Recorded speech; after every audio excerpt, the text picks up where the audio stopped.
অবশ্যই আমি বারবার সাম্যের কথা বলছি, বারবার সমতার কথা বলছি।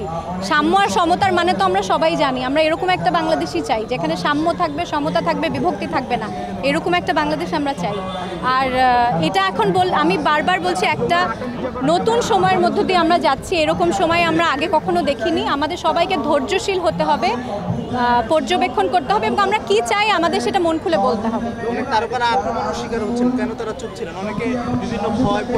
না, আমরা এখন কোনো বিভক্তি চাই না। কে কথা বলেছে কখন সেটা তাদের ব্যক্তিগত জায়গা। আমরা সবাই একতাবদ্ধ হয়ে এখন আমাদের সামনের কথা ভাবতে হবে, পেছনের কথা ভাবলে এখন চলবে না।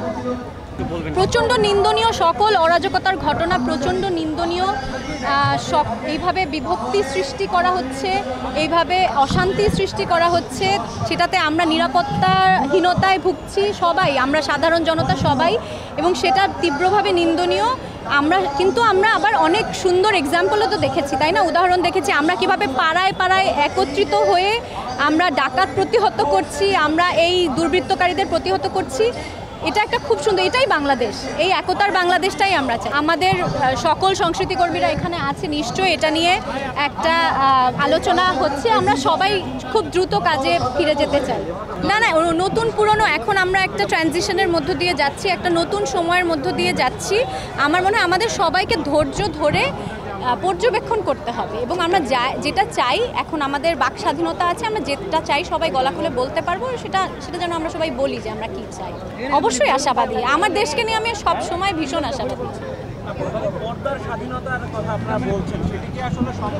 আমরা শুধু পর্দার স্বাধীন, হ্যাঁ, আমরা শুধু সিনেমার ক্ষেত্রে স্বাধীনতার কথা বলছি না। আমরা গান, নৃত্য, মঞ্চ, সব জায়গায় স্বাধীনতার কথা বলছি, যেন আমরা সুন্দর একটা সুষ্ঠু পরিবেশে সংস্কৃতি চর্চা করতে পারি, সেটাই যেন হয়, এবং বাংলাদেশে সেটা হয়েছেও, এটাই যেন কন্টিনিউ করে, এটাই আমরা চাইছি।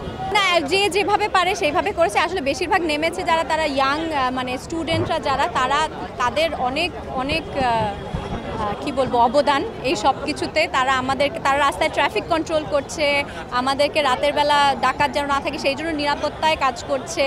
তো ছোটরা আসলে বড় হয়ে গেছে এখন, দেখে মনে হয়। কেন সম্ভব না? আমরা এই 53 বছরে তো আমরা একসঙ্গে তো মিলেমিশেই আছি সবাই, এটা সম্ভব, এটাই তো বাস্তবতা আমাদের, এবং আমরা চাই যে এটাই যেন চলতে থাকে। অবশ্যই সম্ভব, আমরা সবাই মিলে চাইলে। এই যে আমরা একতা দেখছি প্রত্যেকটা পাড়ায় পাড়ায়, আমাদের এখন পুলিশ নেই, সেই কারণে কিছু দুর্বৃত্তরা ডাকাতির কিছু ঘটনা শোনা যাচ্ছে এখানে ওখানে।